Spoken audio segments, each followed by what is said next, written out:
não parar, não precipitar e não retroceder. Então dizer para esse cara, sabe quando nós vamos parar? Nunca. Nunca na sua porca vida. Do canal, tranquilo? Então, na nossa comunidade do YouTube a gente sempre deixa alguma postagem, juntamente com alguns links de livros para vocês adquirirem. E também deixamos sempre aqui nos comentários e na descrição do vídeo nossas redes sociais. Então se inscreva no canal, siga a gente nas redes sociais e quem puder apoie o nosso canal financeiramente. Temos Pix, Vaquinha, Apoies e temos nosso conto também para quem quiser nos ajudar. Tranquilo? É isso aí. Sempre com Deus, pátria, família e liberdade por um Brasil melhor. Valeu!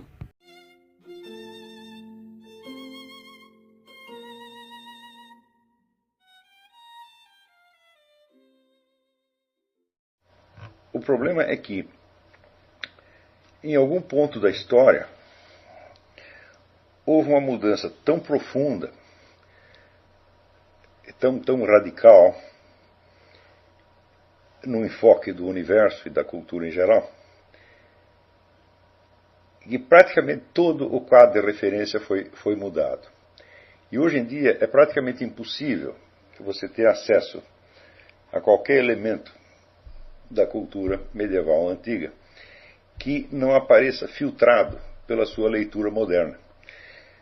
De modo que, frequentemente, há um deslocamento entre o texto que você está lendo e a maneira de você entendê-lo.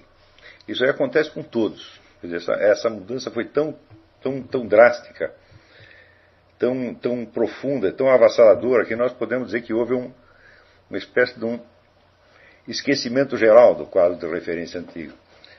E quando você lê esses textos, atribuindo a cada palavra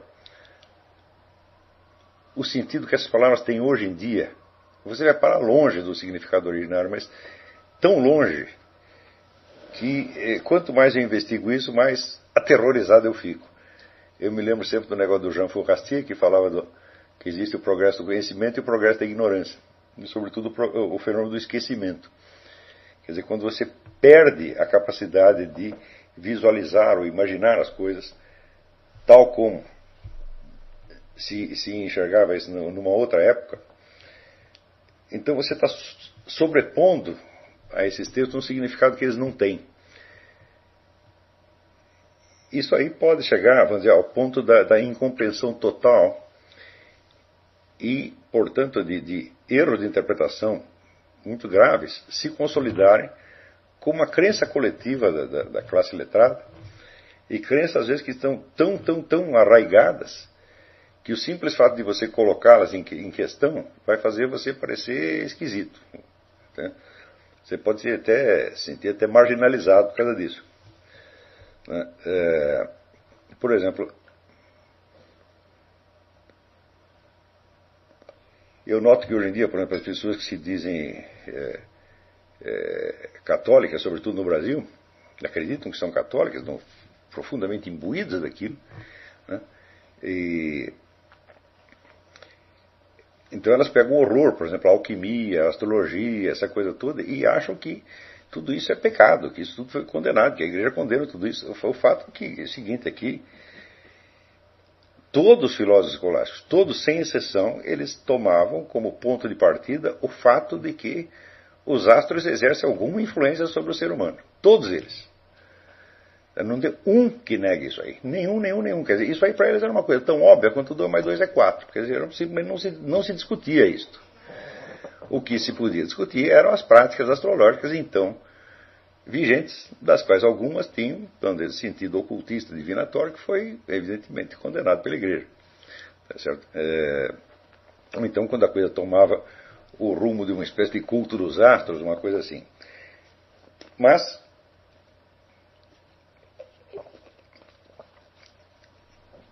a ideia de que a posição dos astros influenciava de alguma maneira o ser humano era tão presente que mesmo os autores que mais enfaticamente condenavam a astrologia condenavam partindo desse ponto de vista, de que o fato existia. Quer dizer, uma coisa é a existência do fato, é o que eu chamo fato astrológico, outra coisa são as teorias astrológicas, e a terceira coisa são as práticas astrológicas. Então podiam condenar certas teorias, podiam refutar certas teorias e condenar certas práticas, mas o fato jamais contestaram, e ao contrário, afirmam taxativamente. O próprio, vamos dizer, o mais radical dos inimigos da astrologia, que é Santo Agostinho, isso já na fase pré-escolástica, ele afirma taxativamente que os astros podem determinar a forma do corpo do indivíduo e, através disso, determinar grande parte da sua conduta. Até ele faz isso. Até eu lembro que estava uma vez num debate com o Ronaldo Rogério de Freitas Mourão, o astrônomo do Observatório do Valongo, e ele disse isso: os filósofos escolásticos todos condenavam a astrologia. Eu digo cite um. Todos negavam a influência dos astros nos seres humanos. Eu digo cite um. Ele não citou nenhum. Eu falei, bom, então eu vou citar alguns que afirmam que isso existe. E citei 14. Não pude dar a página, tá certo? Mas lembrar mais ou menos o autor e o nome do livro, na maior parte dos casos. Né? Hoje eu não saberia citar os 14, isso foi 20 anos atrás. Não me lembro mais quais são os 14, mas posso facilmente, né, puxar isso do meu arquivo. Mas, então, este é um exemplo. Você vê, um mundo onde as pessoas acreditam que a conduta humana é determinada, em parte, por fatores cósmicos que estão enormemente para além do alcance da ação humana. Tá certo? E um mundo que não acredita nisso, eu digo, as pessoas estão vivendo em mundos diferentes. Né? Isso quer dizer que, para o homem medieval antigo, quando você viu uma pessoa agindo assim, o assado, você não estava vendo apenas o efeito de um condicionamento biológico, genético, ou uma escolha pessoal. Não, você estava vendo, vamos dizer, de certo modo, a tradução terrestre, tá certo, de fatores cósmicos. Quer dizer, reconhecer, por exemplo, as pessoas pelos seus tipos astrológicos era uma coisa banal, de certo modo. Né? Quer dizer, você associar, por exemplo, se você via um indivíduo irascível, né, nervoso, eu sempre o associava ao planeta Marte, o tipo marciano. Né? Se você via um homem gordo, bonachão, tá sempre, como é que se diz, muito seguro de si, você associava com Júpiter. Se você via um sujeito magro, melancólico, taciturno, você associava com Saturno. Isso é uma coisa óbvia, né? Ele fazia parte da percepção normal das coisas, né? E hoje eu vejo que se você não recompõe de algum modo este quadro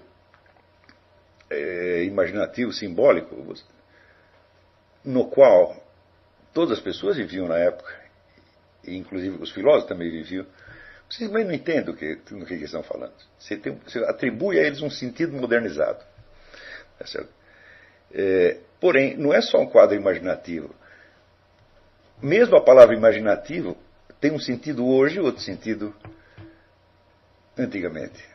Né? Você vê, por exemplo, que quando apareceu a Reforma Protestante, né, um dos elementos básicos do debate entre protestantes e católicos era a ideia de mostrar que toda a religião do outro não passava de um produto da imaginação humana. Quer dizer, tudo aquilo que você acredita foi você mesmo que inventou. Mas acontece que este debate já estava se travando, vamos dizer, num ambiente que já não era o ambiente da cristandade medieval, porque este argumento, olha, isto é imaginário, não funcionaria na Idade Média. Né? Por quê? A partir do momento em que aparece a cosmovisão moderna, galilaica, o imaginário é simplesmente um produto mental humano, um produto da cultura. Porque só existem, na verdade, dois tipos de realidades. Um é a realidade do mundo físico, constituído de certas propriedades matemáticas, e o outro é a mente que descobre essas propriedades matemáticas. Só existe isso. O resto é tudo irrealidade, é tudo, vamos dizer, aquilo que é explicado como imaginário é colocado fora do âmbito da realidade. Ao passo que, para toda a cultura anterior, o imaginário é um modo de apreensão da realidade como qualquer outro. Na verdade, continua sendo até hoje, apenas não é reconhecido culturalmente. Ou, melhor ainda, não é reconhecido em certos meios culturais. Em outros continua sendo até hoje. Né? Então, você dizer que uma coisa é imaginária não quer dizer que ela não exista. Quando você diz imaginário, você está se referindo ao modo de conhecimento dela e não à natureza dela. Você dizer que tal coisa é imaginária não quer dizer absolutamente que ela exista só na imaginação. Por exemplo,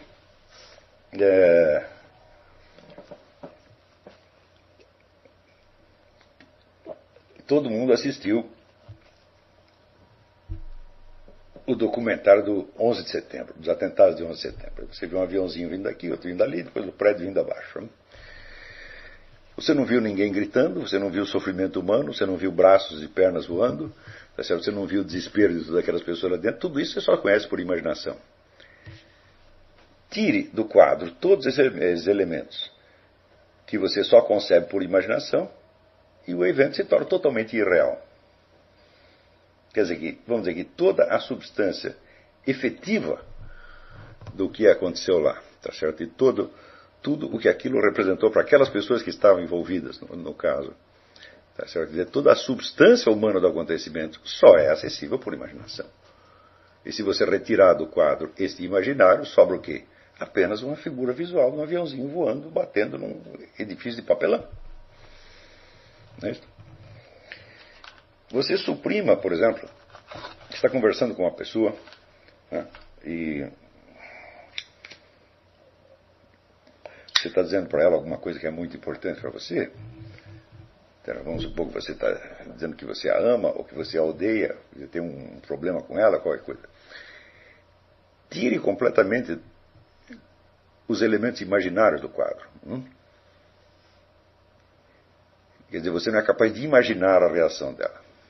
Você só enxerga, vamos dizer, do ponto de vista visual. Você só vê aquela figura se mexendo no espaço.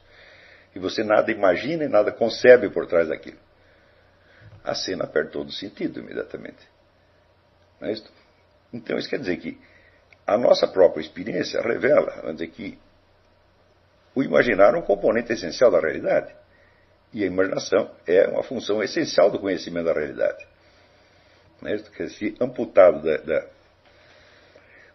daqueles elementos que só são acessíveis por imaginação, praticamente toda e qualquer experiência humana perde o sentido imediatamente. Tá certo? Então, por que associar o imaginário com o irreal? Isso, vamos dizer, é um hábito que está tão arraigado na nossa conduta e na nossa educação que se torna um automatismo. Tá certo? E você vê que isto, já no tempo do debate entre protestantes e católicos, na Reforma, isso já estava no ar, por assim dizer. Isso quer dizer que para todos aqueles envolvidos naquele drama, todo o mundo imaginário do cristianismo já havia desaparecido, já não tinha mais eficácia. Para todos eles. Né?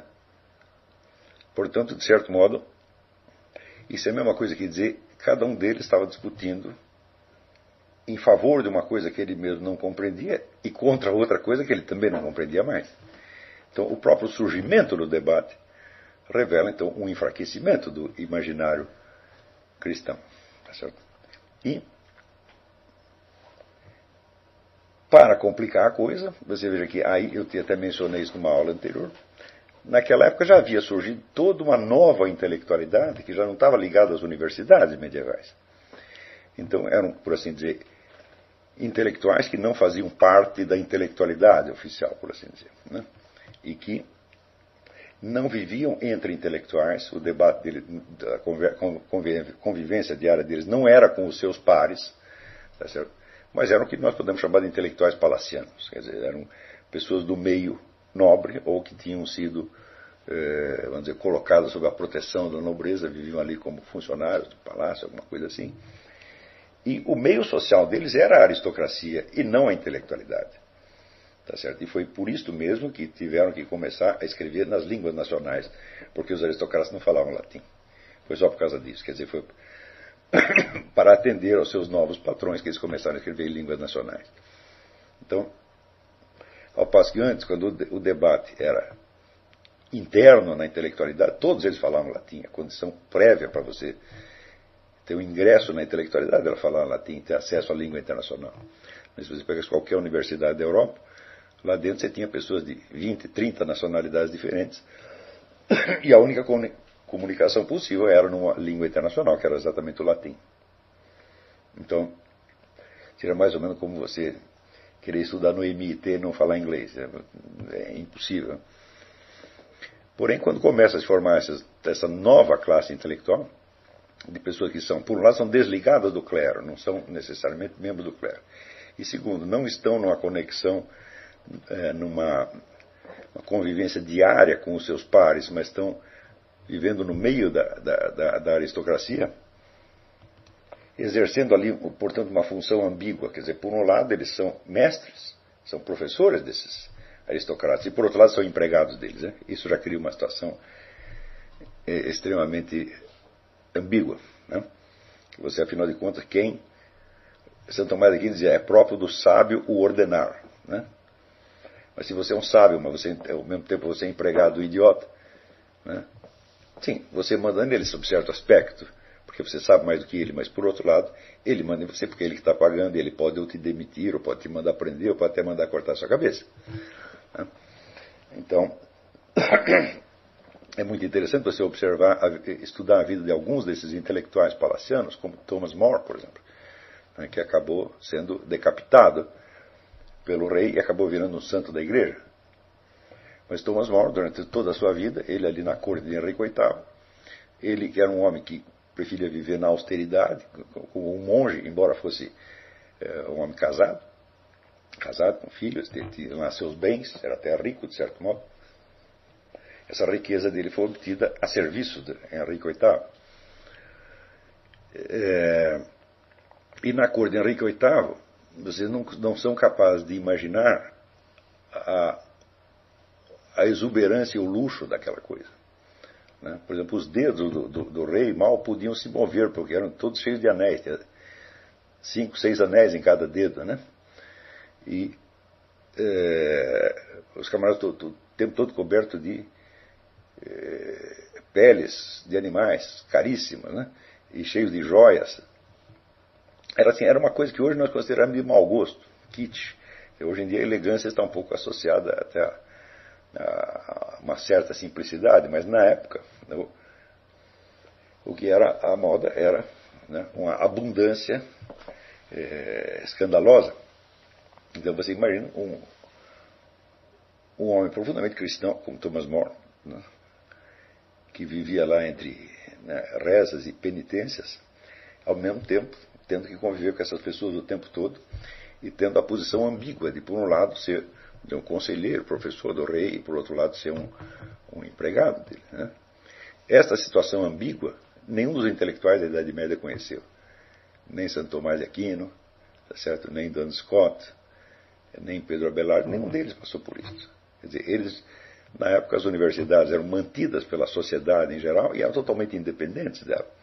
Quer dizer, considerava-se que era um mérito da sociedade contribuir para a manutenção das universidades e até para a manutenção de estudantes estrangeiros. Chegavam no lugar, estudantes estrangeiros chegavam, a primeira coisa que ele fazia é visitar algumas pessoas e pedir a colaboração delas. Mas elas não tinham autoridade sobre ele. A autoridade era da universidade. Tá certo? Então, a universidade se transformou num poder autônomo.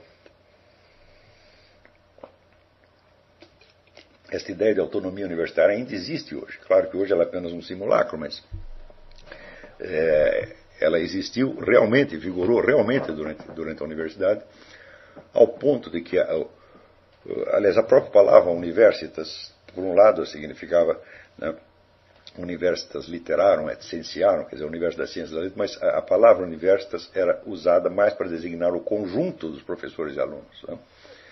Quer dizer, o universo dos professores e alunos. E essas pessoas se tornam um poder que é independente da igreja e independente dos governos locais. É um poder que chegava a atemorizar os outros dois. Por exemplo, quando havia certas revoltas universitárias, a corporação universitária inteira, né, se revoltava contra uma coisa e outra, destruiu a cidade. Então, isso quer dizer que nesta época os intelectuais não tinham satisfação a prestar a ninguém, nem mesmo à igreja, enquanto instituição. Né? Prestavam satisfação, vamos dizer, à doutrina cristã, porque eram todos cristãos, evidentemente, e o cristianismo era a crença dominante. Mas institucionalmente, ninguém tinha poder sobre a igreja. Muito mais tarde, por volta de 1500, começa uma disputa entre os reis e a igreja para ver quem consegue mandar na universidade. E essa disputa termina com uma vitória, pelo menos provisória, da igreja.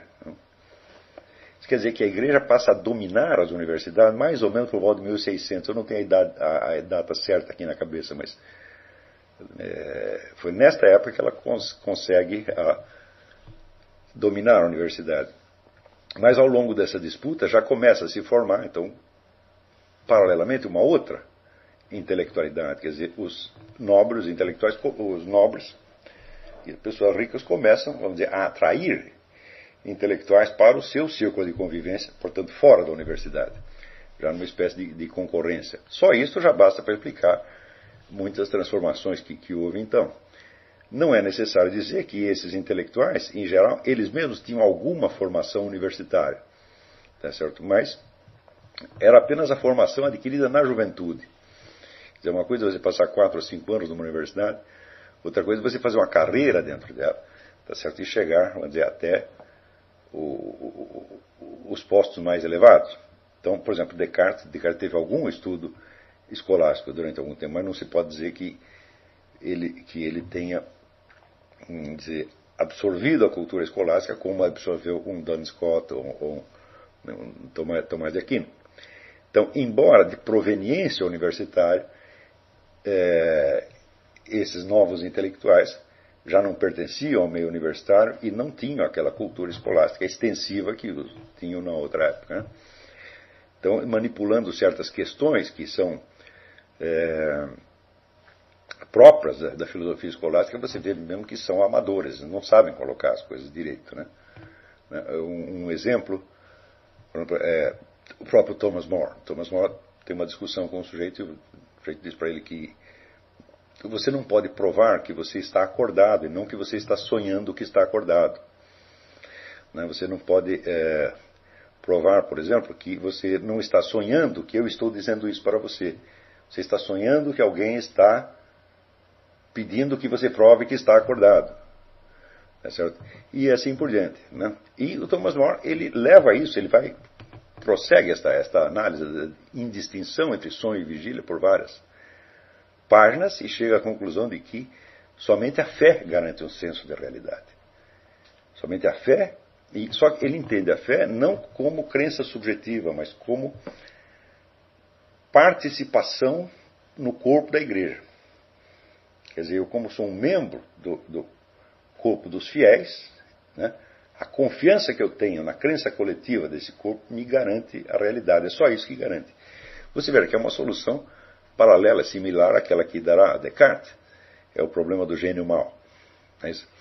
Como é que eu tenho certeza de que todo este universo não é um sonho que foi infundido na minha cabeça por um gênio mau com o intuito de me ludibriar? E ele não encontra saída para isso, a não ser alegar que Deus é bom e Deus não faria essa sacanagem com ele. Então, é uma experiência que Descartes teve e Thomas More também teve. Ora, qualquer escolástico assim, principiante, ele responderia imediatamente ao indivíduo: bom, você está supondo que sonho e vigília sejam estados ontológicos e não estados do nosso conhecimento da realidade. Então, todo o seu enigma que você está me propondo é evidentemente furado, é uma trapaça. Quer dizer, eu só posso ter, vamos dizer, a experiência do sonho no universo real.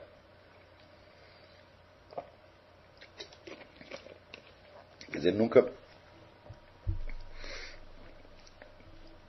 Para você supor que o sonho é um estado ontológico, tá certo? Você teria que supor ou em sonhos, ou no universo real, que é exatamente o que você está fazendo. Portanto, esse problema não existe, absolutamente. Então, quer dizer, é uma questão artificial, artificiosa. Tá certo? Vamos dizer, é um desafio erístico e não uma questão lógica séria. Mas você vê que o Thomas More leva aquilo profundamente a sério, ele sofre por causa do problema e no instante em que ele se apega à solução que ele chama de fé, ele acha que ele está perfeitamente dentro da ortodoxia cristã, quando ele está negando toda a ortodoxia cristã. Né? Na hora que ele diz que a única base do conhecimento é a fé, ele negou toda a doutrina cristã. Você vê que a existência de um mundo real cognoscível pelo ser humano, tá certo? É um dos tópicos básicos da doutrina da igreja. Principalmente Thomas More, que era um católico, discutindo com um protestante. Então, teoricamente o protestante seria o defensor do subjetivismo, quer dizer, da pura crença interior, tá certo? E o católico seria o representante, vamos dizer, da doutrina do conhecimento objetivo, mas você vê que ali a situação inverte, e Thomas More, no instante em que ele mais está se apegando à igreja como instituição, como corpo de fiéis, ele está no mesmo instante negando a doutrina da igreja. Não com intenção, como isso é o que se chama, vamos dizer, isso é uma heresia material e não uma heresia formal. Então, e, no entanto, Thomas More é um santo da igreja. Foi canonizado por Pio XII. Então você vê, aliás, a igreja está cheia de santos que proclamaram crenças heréticas ao longo da sua vida. Que aí, claro, depois corrigiram, ou então foi considerado apenas uma heresia material, não uma heresia formal o suficiente para condenar. Né? Quer dizer, não houve um intuito herético. Né? Então, isso é para você ver como os nossos católicos brasileiros eles são mais exigentes do que a igreja. Eles imaginam que existe assim, a pureza doutrinal total. Né? A própria igreja jamais conseguiu isso, mas o brasileiro consegue tudo. Sabe? É um povo iluminado, ele nasce com a ciência infusa, não precisa nem conhecer a doutrina da igreja para opinar sobre essas coisas. Mas então aqui dando um exemplo de como é que vamos dizer, um santo da igreja defendeu seriamente uma doutrina que é obviamente herética, onde ele coloca, vamos dizer, a fé como única garantia da existência de um mundo objetivo. Eu digo, mas meu Deus, é o Kant com 3 séculos de antecedência, né? Quer dizer, nada podemos conhecer da coisa em si, só os fenômenos, mas nós acreditamos que o mundo existe porque, como diz, é um imperativo categórico, nós temos que acreditar nisso, porque senão tudo vira uma bagunça. Tá certo? Então, isso é para dar um exemplo, vamos dizer, da inabilidade filosófica desses novos filósofos, embora tivesse ainda algum resíduo de formação escolástica. Imagina esta mesma discussão, né? No meio escolástico, 1 ou 2 séculos antes, as pessoas ririam desse problema. Mas, quer dizer, que você está falando uma coisa que está na ordem do conhecer e você está atribuindo aquilo à ordem do ser. É uma confusão banal. Um primeiranista de filosofia escolástica não podia cometer isso, mas Thomas More, que era o chanceler era um professor, era o grande intelectual, era o chanceler do reino, era o instrutor do rei, podia cometer isso em nome da Igreja Católica e ainda fazê-lo como defensor da Igreja Católica. Veja a situação já fantástica que se estava vivendo na época, né? Estava vivendo uma espécie de alucinação coletiva. Então, dentro desta alucinação coletiva, começa então a aparecer a leitura completamente errada de tudo o que foi feito antes. Leitura que vai diminuindo. Né? Porque se você vê, por exemplo, quanto Descartes ou Kant conhecia da filosofia escolar, Descartes ainda conhecia alguma coisa, até bastante coisa, comparado com os outros do seu tempo. Quando chega em Kant ignora totalmente, ele não sabe do que ele está falando.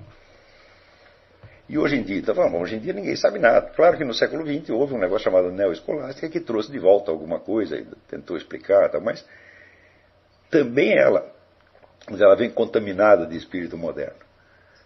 Você vê que o neoescolástico mais famoso, que foi o Jacques Maritain,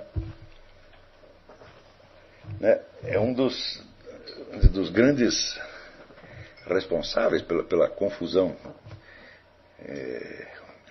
doutrinal, teológica que se espalhou pela igreja.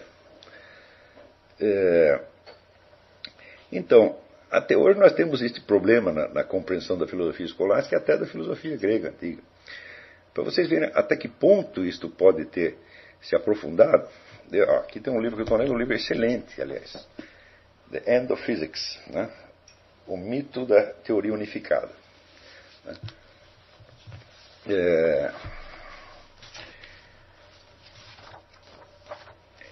É um livro que mostra que, de fato, a esperança de você